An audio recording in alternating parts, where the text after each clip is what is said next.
Hi, Dennis Weiss, Eagle Communications. Welcome to our town. We're at our most scenic background for today's show, and we're talking with Elizabeth Weiss, the Executive Director of Great Plains Theater, about all the things that are coming up this summer. And then we're going to grab Randall K. West, and we're going to talk about Gypsy. Absolutely. So I heard you on the radio this morning, both of you on the radio this morning, and it kind of entered into my actual consciousness that your first three plays this year are some of the biggest three most famous musicals ever presented on Broadway. Well, Gypsy and Ragtime, without a doubt. Yeah, so very, very cool to be here in your art gallery today and talking about 23 years of Great Plains Theater and taking on the challenges of three big musicals. And the challenge it is, you know, as we spoke last time, just housing the actors is a big deal, and takes a village. It truthfully does to house all these people. You know, right now we're in the throes of Mamma Mia as we film this, and I think that cast is 18. So that was kind of challenging. But the next couple of shows, it's 25 to 30 people, and to get housing for that many people is an issue.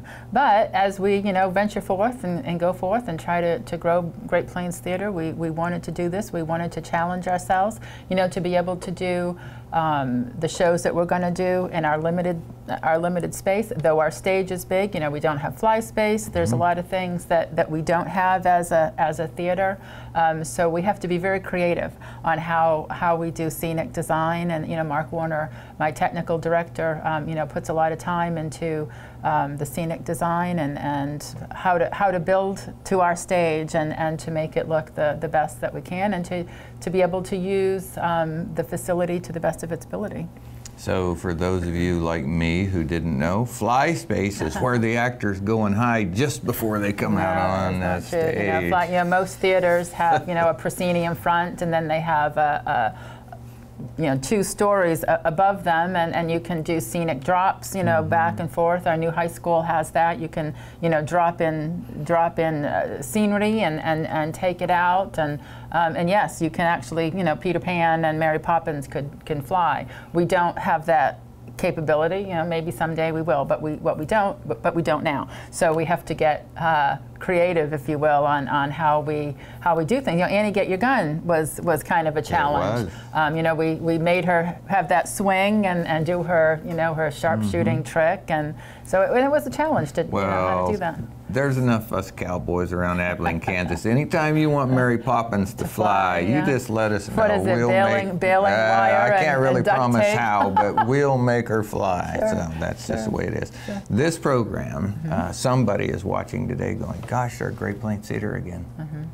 So this program is called Our Town. It was put into place to talk about the good things happening in our town. So there's 2 reasons you're on TV again today. Number one is what you're talking about. There is a tremendous amount of activity here going on in our town that's going on no place else in Kansas. Issue number 1. 2, you always say, hey, you want to talk about something? And I go, so if you have a passion for our town, if you have a desire to put your ideas, your business, your community organization in front of our community, just give me a call, 479-6921. We'll set a date and make that happen. But I am always encouraged by what gets done here. Privileged to see what goes on. We're not privileged, as the case may be. But I call this, you guys are in your 20-hour-a-day mode. Oh yeah, we are. We sleep very little from probably about the beginning of May and until the season is over. I just saw one of your tech guys come out of the booth after running light cues, and if I were a betting man, I would say he slept yesterday sometime. I came in Tuesday morning. I was here at 7, and I was walking in, and Perel, our tech assistant, was walking out of the auditorium, and he goes, "Yes, ma'am, I've been here all night long, and you know that's just how we have to roll at this point in the process. Yeah. I want to give Perrell a little credit. Sure. He always says, "Good morning, sir," and he said, "Yes, ma'am." Yes, ma'am. Yeah, military. Yeah. Military. Well, polite. Yeah. Yes. Comes from the military training, maybe, but politeness is a choice. Yes. And you know, the organization here. You guys choose what you do. You choose how hard you work. You choose what you put in, and you've heard this from me at home. And hard work's great, but results are what matter. And so I appreciate how hard everybody works here. But you know, this organization, including everybody in it, are producing results that are not happening anywhere else in Kansas. So I was at a internal legal meeting the other day, and there was a presenter going by, and he says, "So nice to see your wife, and so what's going on at Great Plains Theater, and what's she trying to do with that? The arts something or other?" And I go, "The Cultural Center of Kansas." That's right. And then I said, "Never think small." That's right. Absolutely. So, and we're getting there. We truly are getting there, Dennis. You know. Continuing on with our 23rd season of live professional theater, and you know, putting in the art gallery, small as it may be. You know, we talked last time about doing dance classes, and talking to somebody the other day, and they're a potter, and no, it's not our daughter, and said, you know, I have a kiln, and I just, you know, I haven't thrown anything on the wheel for a while. I said, we have space. You know, there's space to grow in this building, right. So get out. You know, we can wire a 220 anywhere. So you know, get your kiln out and get your wheel out, and let's get some art classes going down here. And I think that's the way that we need to expand and we need to grow. You know, we want to get it so people all over the Midwest are first of all sending their kids. I mean, we, you know, like I said before, you go to volleyball camp and you go to basketball camp. Well, you need to come to theater camp and art camp, and it would be a benefit for our community, and it's what it needs to be, and who knows? I mean, the sky's the limit, and you know, dream big. Just dream big. In the traditional sense of economic development and economic revitalization in the mission statement of Eagle Communications, one of the reasons that Dave is standing back there and I'm sitting here and the camera's in between us is about economic revitalization. Sure. Okay, one of the holy grails of small town America, when they're presenting themselves to the world for new employers, new jobs, new people to live here, is quality of life. That's and right. They focus on a couple of things. They focus on culture, they focus on security, sure. And they focus on schools. We have the trifecta right here in Abilene. It's amazing. We have it all. And again, because this is a very scenic background, and you've always volunteered to help me do this task, even when you were behind the camera back there. Good old days. Yeah. It's a reminder and an encouragement to small business. Abilene is not here today. You have great partners helping you make our community visible, and there's a tremendous amount of outreach going on about our community, not just here, but in several places. I look at the efforts of the Heritage Commission, Dickinson County Heritage Commission. Michael Hook is over there. I'll bet he's in his 20-hour-a-day mode too. Absolutely. So there's a lot of things going on in our community to put Abilene out in front of the world. That's right. And we're just Great Plains Theater is I believe is a vital piece of that, and you know that growth that we've had. You know, I was talking to somebody the other day, and you know, our staff right now is the biggest that it's ever been in the history of Great Plains Theater, which is amazing. So you think of just growing our business to a staff of 8, and then you know, we have interns coming in, and then we have actors, you know, all summer long, and that's good for Abilene. And what's good for Abilene is good for Great Plains Theater, and the same in reverse. What's good for Great Plains Theater is great for Abilene. I want you to give a couple of people their just due, and all I can do is lead you in. Sure. So I have to remember. Yeah. As I was getting ready to walk in this morning, I saw a button off my jacket. And I can't wear my jacket. Reminded me about your 23 years of costumers here, yes. And the dedication. Yes. So name those people, tell us what they do, and make sure they know they're appreciated. Sure. Peggy Riley and Becky Dibben and Lisa Dival, some as well, have been costumers here for many, many years, before I came along. And the behind the scenes that people don't see when the patrons walk into into the auditorium, everything looks spectacular with the theater magic. They don't see the hours and hours of people that have been dedicated for no money. It wasn't until just a year ago that they actually got a stipend of a paycheck, in addition to being able to costume a show on a very small budget. Amazing people, and thank them. Thank them for what they have done. And so all you sewers out there, and all you people that don't want to necessarily be on the stage, but want to help out the theater and have a passion for sewing or alterations, we're always looking. And that sewing, we're not. I don't think we're teaching sewing in high school anymore. And 4-H still has a program going, but that's kind of an art that's not here. It's a great gift. Okay, we have to save time to talk about Gypsy. Yes. Dave gave me the two about 2.5 ago, so we're going to take a break right here, and we're going to bring Randall K. West, and we're going to tell people about Gypsy. Yes, and Gypsy sponsors again are Astra Bank and Briarton Engineering. So thank you for those local companies that are here. Their good fortune and helping us to receive that good fortune is what's going to make Gypsy great. Okay. We'll be right back with Randall K. West.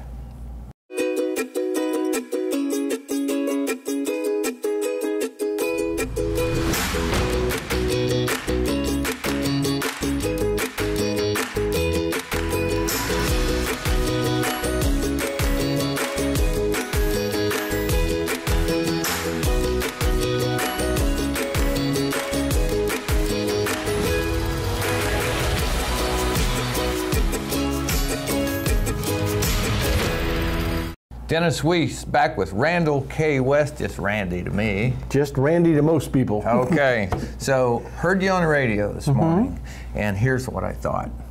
I said, that was good, but here's what I thought was good, Randy. I heard you taking something you know so much about, and you were able to present it this morning over the radio to anybody that was listening and give them an understanding of theater and what you're trying to do here and about where we're going to launch into. You explained why Gypsy is important as in theater, and now it's important in Abilene. So, well done. It was great. Thank you. Yeah. Okay. From the interview this morning, I learned it. The first 3 musicals of the year here are big darn things. They're big. They're wonderful, unique. They're different. Obviously, we just finished Mamma Mia, which is a pop rock musical, and then Gypsy is kind of a warhorse musical. It's considered by most people one of the top 10 or 15 musicals of all time. It was written in the early 60s. It was actually Stephen Sondheim had just written the lyrics. Even though Sondheim is a composer lyricist, the composer was already set for West Side Story, and it was Leonard Bernstein. And when they offered him to write the lyrics, he initially said, "I'm not sure I want to do that because I want to do both things." But he was being mentored at the time by Oscar Hammerstein of Rodgers and Hammerstein, and Hammerstein said, "You will learn a lot writing lyrics with Bernstein." So he did that, and of course it was a big hit, even bigger when the film came out. But when they were starting to put together Gypsy, they originally offered Steve music and lyrics, and that's what he wanted to do. And then they were putting the package together, and they hired Ethel Merman, who was a huge star at the time. Wow, I guess so. And Ethel Merman had just come off a musical that I'm sure it might have had a contributing factor, but the composer-lyricist was new and young, and the show didn't work. And so Ethel said, no, this is going to have a composer that has a history of Broadway hits. And so they went out and they got Julie Stein, who was another very famous writer of musical theater. And Julie offered Sondheim to write the lyrics. And once again, Sondheim said, well, I just don't know. I don't want to write lyrics. I want to do music and lyrics.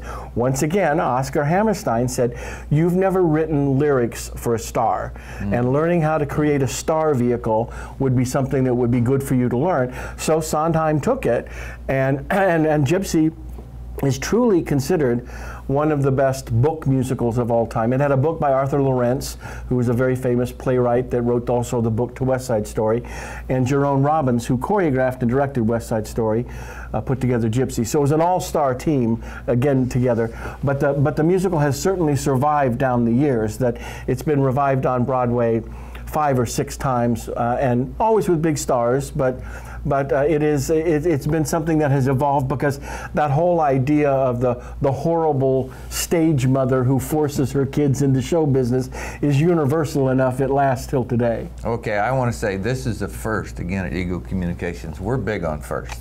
I mean, we have several things we're proud of first. So somewhere today, for the very first time ever, there's a kid who's taking in college art history, and he just got a good start on his paper, and he'll probably get an A.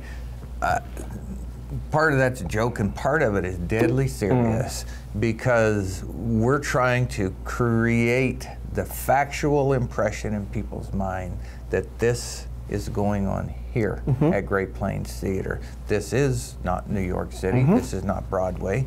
This is 401 Cottage, Abilene, Kansas, and Gypsy, with the knowledge of a long experienced, great director, is happening right here. Well, it's a show. All 4 of the shows that we're doing this year, I got to have input into choosing them, and I've never done any of them. So which is really exciting for me. So I'll be doing Gypsy for the first time here. Yeah, tell me something else that I now understand a little bit. I heard your explanation this morning about emotion driving the line, the transition to song, and then the transition to step in dance. And I never thought about that. And now that you said it, it's so clear to me that that's what changes in a play when people go from standing there and talking to singing to dancing. It's a movement of emotion. It should be.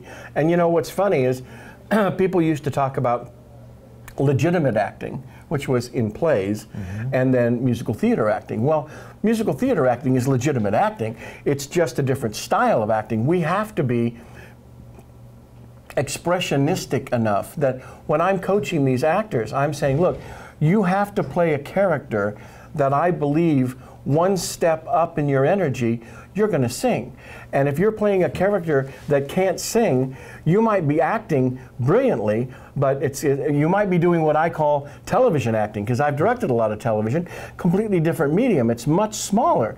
I actually was telling, while we were doing Mamma Mia, I was telling the Mamma Mia cast that The Producers, which is a great Broadway musical. It was fun, it was funny, it was big, had great performances, totally worked on Broadway. Mel Brooks came back in and shot that production of The Producers into a movie, and to me, that didn't work, because the 2 mediums are so different that the Broadway production was so broad on screen that it seemed overdone and overacted.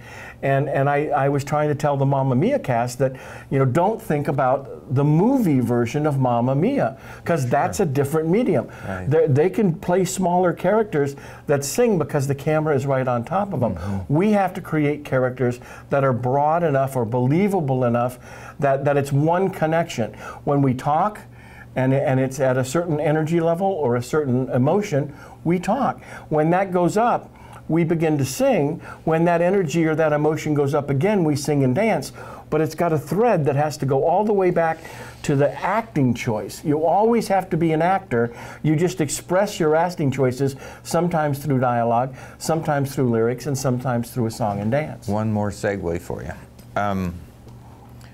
Your son was here and is still here, I think. So we saw a premiere of Red Hawk, and it's an adventure into that medium behind the lens. Absolutely. And you use local talent, mostly young people, and some not so young people who wanted to volunteer, and you put a prototype together, a pilot together. So not talking about Red Hawk, I'm going to talk about what the answer to the question was when we asked the audience, who were those young people that evening, so what was different about your experienced player on the stage? This is the first time behind the lens, in front of the lens. What was different? One of them said exactly what you just said, is that that camera is so much closer to you, therefore you're so much bigger in it, but it's in a small space. And instead of being on a stage with multiple people. So for me, Randy, while I appreciate the intellectual point you just taught me here, here's what impacts me and I think impacts our community. You're transferring this. You're not just working with equity actors who go back to New York here when they're done. These same skills are being handed to young people whose lives can be enriched in so many areas, not just acting, by learning these skills. And it's happening in Abilene, Kansas. Absolutely. And when you take television acting, for example, if you went back and talked to those same kids, they would also tell you that they understand now when we act for this medium, you're acting with your eyes, that it's really what's going on behind your eyes. When you're acting in theater, you're acting with your whole body, because a camera, we establish the room, and then we go mostly for what is the tightest shot we can survive with, because it's behind those eyes that you're really communicating what's going on. And so that difference is a really interesting thing to teach kids. Yeah. It's been fun for me to be a part of this and to sit here and open the door and watch all the things that happen, watch the people come through, and now they engage with the art museum, gallery here on the walls that we just used to walk through. It's also interesting for me to hear the comments people come out. I remember talking to a parent early on in one of the youth productions after you and your wife arrived here, and they said, you know, you can clearly see the difference on what our kids are doing to integrate voice and movement. And I saw it myself. So I also want to tell you something. You got a great big compliment this morning. You did. And because I'm married to her, I know exactly what is a very big compliment. So on the radio this morning when Elizabeth said, you know, we come from a sports family and a coaching family, and the difference is somebody thinks they're a coach or whether they are a coach. And she applied that analogy to what you and your wife are doing here, that you're indeed the real thing as a coach. You know, so that was a great meant a lot compliment. To me. It was really wonderful. Passing it along both for your benefit and for the benefit of the viewers. You know, if this is here in Abilene, they can come see a premiere play with premier people on the stage, premier people behind the stage, and their neighbor putting costumes together that can go anywhere and do anything. All of that is here in Abilene, Kansas, because of the efforts of the entire community to make sure it has stayed here for 23 years. So finish us off. You got 1 minute to tell us who's in Gypsy, not the players' names, but the characters, what they're going to see when Gypsy hits the stage. Well, actually, it was written to be a star vehicle. And Mama Rose, you know, was Ethel Merman, was Bernadette Peters, has always been kind of a star person. So when we put this together, I went to the board and I said, boy, wouldn't it be great if we could get somebody with honest to goodness starring credits on Broadway. And so Rosemary Lohr is coming in. She was Grisabella in Cats on Broadway and on the national tour. So we're actually bringing somebody in who's been the center of a Broadway musical to do that for us, which is kind of a fun recreation of the big thing in Abilene. But also, it basically, she plays Mama Rose, who is like the worst stage mother of all time, who is taking baby June and forcing her to have a career until she finally just abandons everything and runs away with a boy. And then that takes her to have to look at her other daughter, Louise, who's always just kind of been the ensemble person, and try to make her a star because it's all she's left with. And so she's living vicariously through her daughters until finally both of them, Louise becomes Gypsy Rose Lee and goes from vaudeville into burlesque and becomes the famous stripper. And so it's loosely based on a true story. Okay. But it's a global story of show business. So when Gypsy hits the stage, we're going to see one of the best musicals of all time. That's right. Come to Abilene, Kansas. It's going to have an A1 cast, A1 crew, A1 audience that shows up to appreciate every time we do something here. We've got great audiences here. Yeah. All right. Okay. Our time is done. I'm Eagle Communications, Dennis Weiss there at Eagle Communications. This is Randy West down here at Great Plains Theater. And we want to see you. When Gypsy comes on the stage, I'll open the door for you and Randy will shake your hand on the way by. I look forward to a great show. Don't you? Pal. Thank you. All right. For Eagle Communications, I'm Dennis Weiss. Have a great day.